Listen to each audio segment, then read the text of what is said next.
Buenas noches, ingeniero Pardo. Esta es la presentación de mi investigación, suelos dispersivos me tocó a mí. Mi nombre es Mariela Belén Cerrudo Mejía.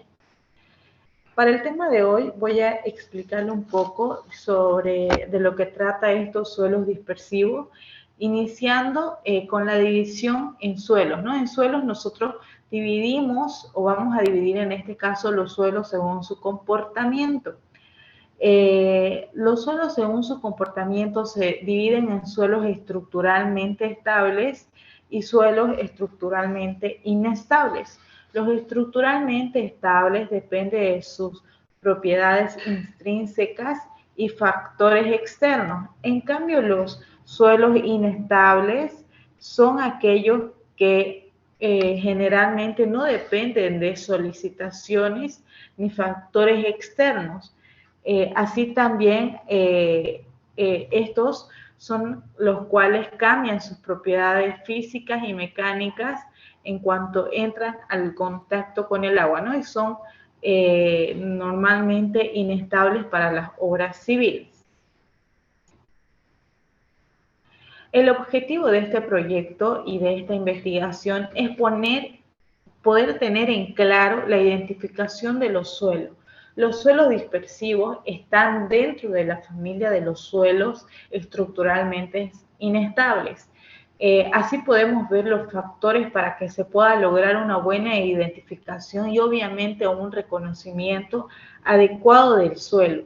En esta investigación les mostraré también los métodos que se pueden realizar para poder identificar correctamente este suelo y hacer cualquier tipo de proyecto sobre este tipo de suelo.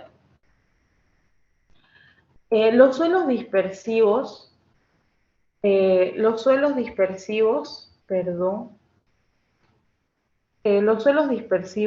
son aquellos suelos que son inestables en cuestión de entrar al contacto con el agua. Ellos pueden alterar su forma mecánica y química. Los suelos dispersivos también son aquellos suelos que por naturaleza de su mineralogía y la química del agua son susceptibles a la separación de partículas individuales a la posterior erosión a través de grietas en el suelo bajo la infiltración del agua. Esto quiere decir, lo común en suelos dispersivos es que hablemos de las arcillas dispersivas. Es común que los suelos arcillosos sean considerados muy resistentes a la erosión debido a los flujos de agua. Sin embargo, se reconoce la existencia de estas arcillas altamente erosionables, conocidas también como arcillas dispersivas, lo cual permite, lo cual el principio principal es que este tipo de suelo, al entrar en contacto con el agua, su forma química se altera, ocasionando que las partículas se dispersen entre sí, produciendo la erosión, ¿no? Y así puede cambiar su volumen de manera considerable. ¿Qué produce este aumento de volumen? Nos producen consecuencias fatales, ¿no? Las arcillas dispersivas disminuye la estabilidad del material donde están asentadas las obras civiles, provocando también las deformaciones y asentamientos, ¿no?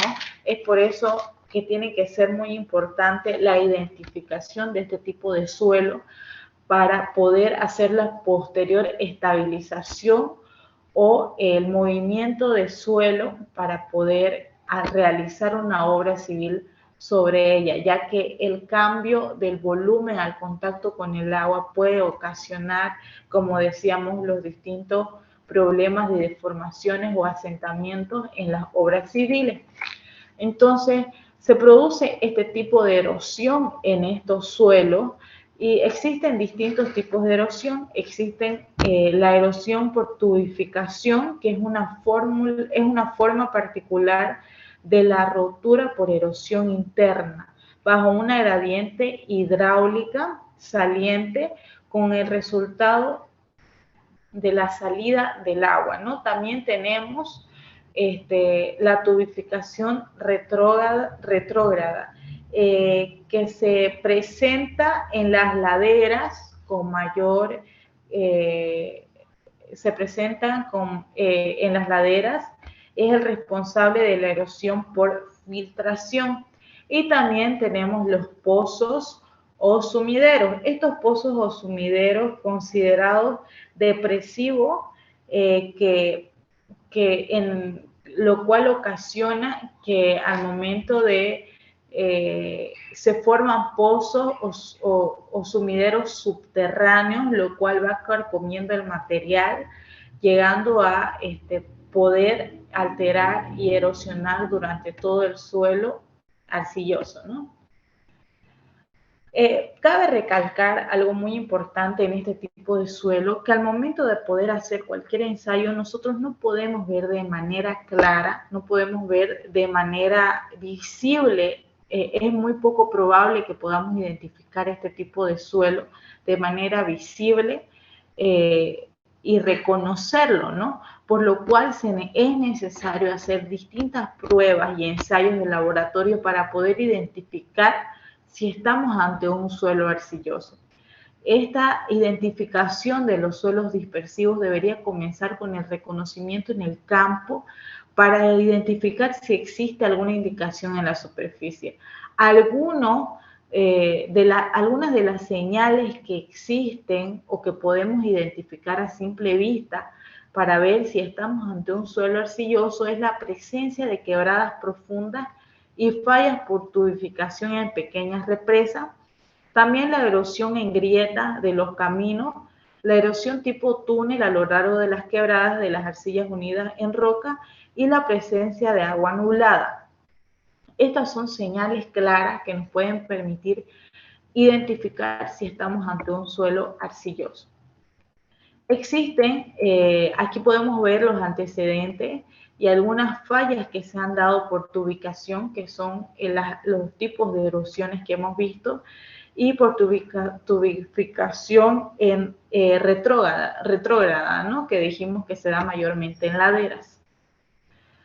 Voy a mostrarles unos laboratorios, ensayos de laboratorio que nos van a permitir a nosotros poder identificar si estamos ante un suelo dispersivo o ante una arcilla dispersiva, ¿no?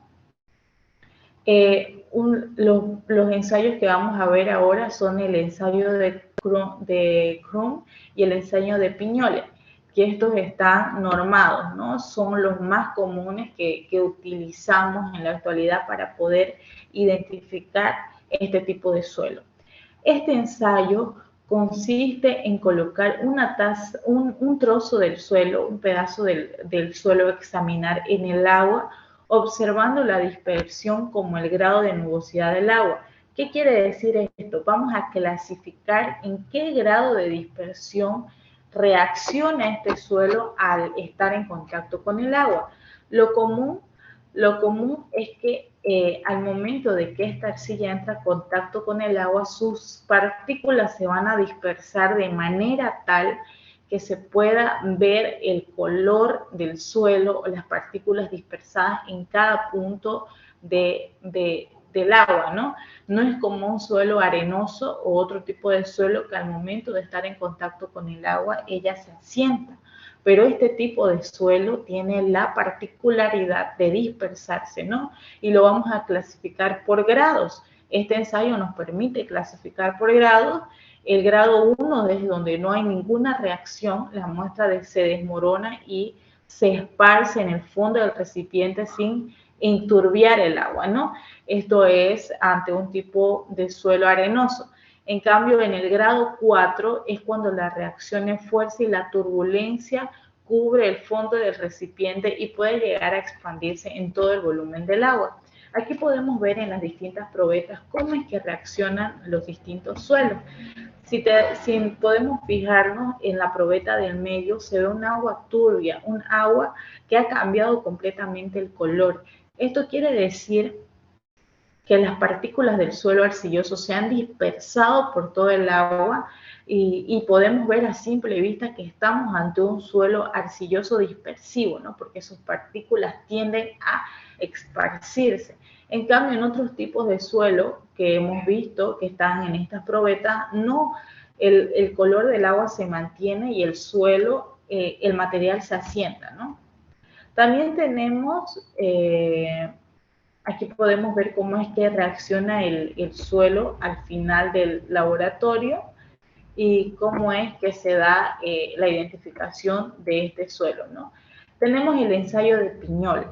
El ensayo de Piñol consiste en la técnica de, esta es una técnica de laboratorio más favorable, es más confiable para determinar las características definidas del suelo. Consiste en promover un flujo de agua a través de un orificio sobre una muestra de suelo con una determinada carga hidráulica. Este ensayo es de manera muy confiable, lo cual es el ensayo que se utiliza más para la identificación de este tipo de suelo. Aquí podemos ver los materiales y el equipo de Piñol. Lo primero que se procede a hacer es tomar la muestra y compactarla. Luego de haber transcurrido 48 o 24 horas, se procede a llevarlos a unos tubos cilíndricos por 5 capas, ¿no? Y en cada capa se da 16 golpes. Luego de haber compactado, vamos a proceder a insertar una aguja de 1 milímetro de espesor para poder hacer pasar la carga hidráulica, ¿no? Y así poder ver la reacción de este tipo de suelo. Obsérvese que el color del tipo de suelo a través del cilindro empieza a cambiar debido a que ya se ha puesto una carga hidráulica considerable y así sucesivamente se va aplicando 3 veces este tipo de carga y podemos llegar a la conclusión. Aquí se pueden dar cuenta que un suelo no dispersivo mantiene un color claro, mientras un suelo dispersivo arcilloso se oscurece, ¿no? Se nota cómo ha dispersado las partículas por todo el cilindro de Piñol. Los fenómenos físicos y químicos relacionados de estos suelos y cómo se ha producido este tipo de suelo, que la mayoría de los suelos dispersivos contienen esmética o ilta con materiales de caolinita que generalmente son no dispersivos. El sodio del suelo puede ser derivado del envejecimiento natural de los ciertos tipos de roca de materiales depositados bajo condiciones marinas o salinas y deposición de sólido en el perfil del suelo. Durante procesos geomorfológicos, esto obviamente influye en el tipo de localización donde se ha dado este tipo de suelo. Aquí yo les voy a hablar de los tipos de mejoramiento de suelo que podemos adoptar si estamos ante la presencia de este suelo arcilloso dispersivo, ¿no? Se procede, ¿cómo vamos a reaccionar nosotros como ingenieros a poder mejorar este tipo de suelo si no, si a veces no es muy factible el cambio de suelo, tenemos que hacer un mejoramiento. Esto mayormente se da en el área de vías y tráfico, ¿no? Entonces podemos hacer la estabilización por cemento Portland. Esto lo que hace es hacer una mezcla entre el suelo del terreno con el cemento Portland y así poder crear una capa más sólida para poder impermeabilizar el suelo. Y la estabilización con cal viva es una de las más utilizadas. Es un proceso permanente, no reversible, en la cual transforman químicamente las partículas de las arcillas creando una estructura relativamente impermeable con mayor capacidad de carga, ¿no? Esta es una de las estabilizaciones más utilizadas. Las recomendaciones en suelos dispersivos es si estamos ante un suelo dispersivo erosional, siempre que el procedimiento sea económicamente factible, podemos hacer la remoción, podemos hacer el movimiento del suelo, podemos cambiar ese suelo y poner un suelo apto para la construcción de obras civiles, y si no, la recomendación es el tratamiento del suelo, ¿no? Hacer el mejoramiento del suelo con los distintos métodos que les he explicado anteriormente, que usualmente se utiliza para las carreteras, ¿no? Y vías, este tipo de tratamiento. En conclusión, el propósito principal de esta investigación es poder mostrarles que el suelo arcilloso no se puede ver a simple vista, o no podemos identificar si estamos ante una arcilla dispersiva, sino que es necesario realizar los distintos laboratorios para poder tener la confiabilidad de que sí estamos ante un suelo arcilloso, lo cual es peligroso para las distintas obras civiles, y poder hacer, si estamos ante este tipo de suelo, hacer un cambio de material o hacer un tratamiento de estabilización para poder utilizar este tipo de suelo. Esta sería mi presentación, ingeniero. Muchas gracias. Permiso.